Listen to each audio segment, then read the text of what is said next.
আসসালামু আলাইকুম, আশা করি ভালো আছেন সবাই। এখন আমি রান্না করব পাবদা মাছ চচ্চড়ি। দিয়ে দিচ্ছি এখানে পেঁয়াজ, আলু, মরিচ। এখন দিয়ে দেবো শাক, লাউ শাক, লাড্ডুগা দিয়ে মাছ রান্না করব। হলুদ দিয়ে দেবো, ধনিয়ার গুঁড়া দিয়ে দেবো,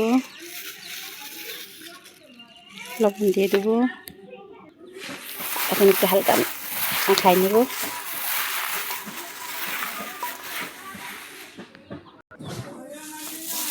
মাখানো হয়ে গেছে,